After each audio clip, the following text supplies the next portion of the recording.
हाय, मैं हूं डॉक्टर चरण सिंह। मैं कंसल्टेंट साइकियाट्रिस्ट हूं और इस वीडियो में हम बात करेंगे कि मानसिक समस्याओं को हम कैसे पहचान सकते हैं, मुख्य मुख्य लक्षण क्या हैं। इसकी शुरुआत हम करते हैं 2 सवालों से। पहला सवाल है, आपने क्या कभी कोई मानसिक रोगी देखा है? और अगर देखे हैं तो वो कैसा है और कितने मानसिक रोगी देखे हैं?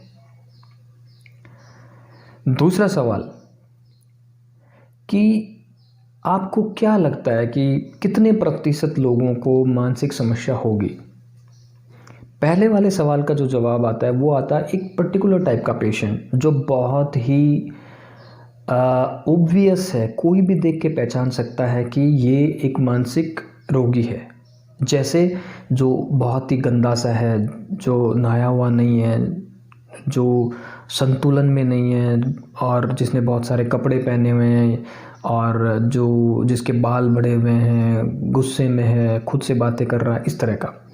और नंबर जब पूछते हैं कि कितने पेशेंट देखे हैं तो वो बताएंगे 2, 3, 4, ज़्यादातर जो अब तक मेरा एक्सपीरियंस है। दूसरे सवाल का जवाब जब हम पूछते हैं तो वो कहते हैं कि हो सकता है कि 20% लोगों को मानसिक समस्या हो, 30, 40, 50, 60, यहाँ तक कि कुछ कहते हैं कि थोड़ी थोड़ी तो आजकल सभी को ही है। इन दोनों जवाबों में एक विरोधाभास है। एक तरफ आप कह रहे हैं कि 30, 40, 50% तक लोगों को मानसिक समस्या है और दूसरी तरफ आप कह रहे हैं कि हमने सिर्फ 2 या 3 केसेस देखे। ऐसा क्यों? उसकी एक वजह है। The eyes do not see what your mind does not know। मतलब अगर आपके दिमाग में किसी चीज़ को लेके नॉलेज नहीं है, आपके पास इंफॉर्मेशन नहीं है किसी चीज़ को लेकर, आप उसको नहीं देख पाएंगे, भले ही वो आपके सामने क्यों ना हो। तो हम बात करते हैं मुख्य मुख्य लक्षणों की। हम शुरू करते हैं डिप्रेशन से। डिप्रेशन के मुख्य लक्षण क्या हैं?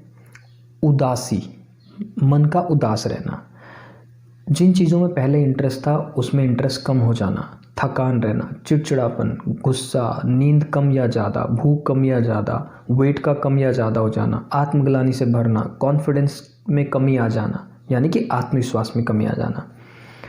इसके अलावा चीज़ों को याद रखने में दिक्कत होना और कभी कभी जब आप इलाज नहीं लेते हैं तो आत्महत्या के विचार भी आ जाते हैं। इसी तरह से एंग्जाइटी वाली जो बीमारी हैं उनके लक्षण, आपको घबराहट बने रहना, हार्ट बीट तेज हो जाना, सांस लेने में तकलीफ, रेस्टलेसनेस हो जाना, बेचैनी और गला चोक हो जाना, हाथों में कंपन आ जाना, जबान लड़खड़ाना, ये जो लक्षण हैं ये हैं चिंता से संबंधित बीमारी के। आपने एक बीमारी का नाम सुना होगा जिसको कहते हैं पैनिक डिसऑर्डर। उसमें पैनिक अटैक्स आते हैं और जब पैनिक अटैक आता है तो वो कैसा होता है, आपको 20 से 30 मिनट के लिए ऐसा लगेगा जैसे आज तो जान गई, आज तो हार्ट अटैक आएगा और बचेंगे नहीं, और आप भाग के इमरजेंसी जाते हो। और उसमें सारे बाकी एंग्जाइटी से संबंधित जो लक्षण मैंने बताए वो सारे होते हैं। इसी तरह से चिंता से संबंधित बीमारी है जिसको हम कहते हैं OCD। उसमें क्या होता है, एक ही विचार बार बार आता है, जैसे कि हाथ गंदे हैं, मैंने लोग ठीक से बंद किया कि नहीं। और इन विचारों की वजह से जो चिंता पैदा होती है उस चिंता से मुक्ति पाने के लिए आप बार बार हाथ धोते हैं या बार बार चेक करते हैं। कभी कभी दूसरे विचार भी आते हैं, जैसे किसी देवी देवता के लिए गलत विचार आ जाना। इसी तरह से एक और समस्या है जिसको हम कहते हैं साइकोसिस। इसमें वैसे बहुत सारी बीमारियां शामिल होती हैं। साइकोसिस में एक प्रॉब्लम ये है सबसे बड़ी कि जिस भी व्यक्ति को साइकोसिस होगा उसको नहीं पता होगा कि वो बीमार है। और इसके लक्षण क्या क्या हो सकते हैं? काम में रुचि धीरे धीरे कम होते चले जाना, अकेले गुमसुम बैठे रहना, नींद कम हो जाना, शक वहम होने लगना, किसी के चरित्र पे शक होने लगना, लोगों पे शक होना कि कोई उनके खिलाफ है, कोई कुछ किसी ने करा दिया है, कोई मारना चाहता है, कानों में आवाज़ें सुनाई देना या वहम हो जाना, गलत वहम, गाली गलौज, मारपीट, उल्टा सीधा व्यवहार या ओड बिहेवियर जिसको हम कह सकते हैं, जैसे कि परिवार के लोगों के सामने कपड़े उतार देना, इस तरह के लक्षण। इसके अलावा और एक बीमारी है जिसमें होता ये है कि आपको प्रॉब्लम तो टेंशन की रहेगी, लेकिन लक्षण आपको बॉडी में नजर आएंगे। जैसे पेट खराब हो गया, आप पेट की जांचें कराएंगे, एंडोस्कोपी कराएंगे, सब नॉर्मल आएगी, लेकिन पेट खराब रहता है, गैस बनती है, या फिर आपकी बॉडी में और कहीं दिक्कत आने लग गई, जैसे कहीं भी दर्द हो रहा है, सेक्सुअल प्रॉब्लम हो गई हैं, कहीं सुइयां चुभने लगती हैं, सूनापन आ रहा है, ठीक है। या फिर आपने एक और समस्या का नाम सुना होगा जिसको हम कहते थे पहले हिस्टीरिया, आजकल उसको हम कन्वर्जन डिसऑर्डर कहते हैं। आपने गांव में देखा होगा ऐसे मोस्टली फीमेल्स को, और वो भी यंग फीमेल्स को, कि जो जिनके लिए कहते हैं कि इनमें पित्र आ गया है, इनमें कोई देवी देवता आ गया है, इनमें कोई जिन्न जिन्नात आ गए हैं, या फिर किसी दूसरी पर्सनैलिटी ने उसमें घर बना लिया है, मतलब वो एंटर हो गई है उसमें। जैसे आपने एक फिल्म देखी होगी बॉलीवुड की जिसका नाम है भूल भुलैया, उसमें विद्या बालन ने जो रोल प्ले किया है वो हिस्टीरिया, यही बीमारी है। या पिछले दिनों आपने सुना होगा कि चोटियाँ कट रही हैं जयपुर और उसके आसपास के एरिया में, वो भी यही बीमारी है जिसको हम कहते हैं हिस्टीरिया। इसी तरह अगर और समस्याओं की बात करें तो सेक्सुअल प्रॉब्लम्स, जितनी भी सेक्सुअल प्रॉब्लम्स हैं, जैसे कि लिंग में तनाव का कम हो जाना, अर्ली डिस्चार्ज, या फिर डिज़ायर कम हो जाना, सेक्स की इच्छा कम हो जाना, या फिर जितनी भी नशे से संबंधित प्रॉब्लम है, चाहे वो शराब का नशा हो, बीड़ी सिगरेट, गांजा, तंबाकू, चरस, भांग, स्मैक, अफीम, डोडा, सभी। इसी तरह से अगर हम बच्चों की समस्या की बात करें तो बच्चों की समस्याओं में आपने देखा होगा कई कुछ बच्चे हाइपर एक्टिव होते हैं, कहीं भी आराम से नहीं बैठ सकते, चाहे वो स्कूल में जाएं, चाहे वो किसी पड़ोसी के घर जाएं।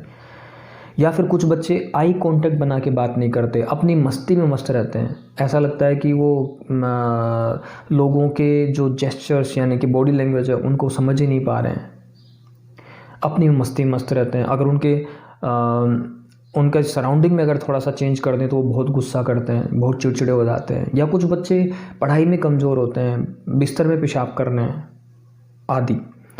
अगर हम बुज़ुर्गों की बात करें तो बुज़ुर्गों में भूलने की समस्या, या फिर बुज़ुर्गों की बाकी और समस्याएं जिसमें नींद नहीं आना, उदासी हो जाना, जो लक्षणों की बात हमने अभी करी है।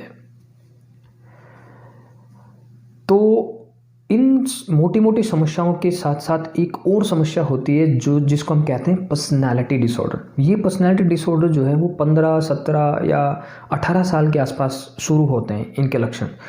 और इनमें मैं एक पर्सनालिटी डिसऑर्डर के लक्षण की बात करूंगा, उसको हम कहते हैं बॉर्डरलाइन पर्सनालिटी डिसऑर्डर। उसमें क्या होता है कि ये ज़्यादातर यंग गर्ल्स में होता है, जवान लड़कियों में। और इसमें ये होता है कि लड़की को ये लगेगा, पेशेंट को ये लगेगा कि वो उसका कोई ध्यान नहीं रखता, किसी को उसकी परवाह नहीं है, अंदर से वो एक खालीपन महसूस करेगी, ठीक है। और ये लगेगा कि या तो लोग बहुत अच्छे हैं या लोग बहुत ख़राब हैं। या कभी कभी थोड़ी देर के लिए बहुत गुस्सा आएगा, इतना गुस्सा कि वो अपने पार्टनर तक पे अटैक कर देती हैं, या खुद को नुकसान पहुंचाने की कोशिश करती हैं, अपने आर्म्स कलाई पे कट लगा लेती हैं, टैबलेट्स खा के जान देने की कोशिश करती हैं। और उसके बाद जब वो उनका गुस्सा कम होता तो बहुत गिल्ट भरता है उनमें, वो आत्मग्लानि से भर जाते हैं। दिखने में ये जो पेशेंट हैं ये बिल्कुल नॉर्मल दिखते हैं, आप बता ही नहीं पाएंगे कि इनको कोई समस्या भी हो सकती है दिखने से।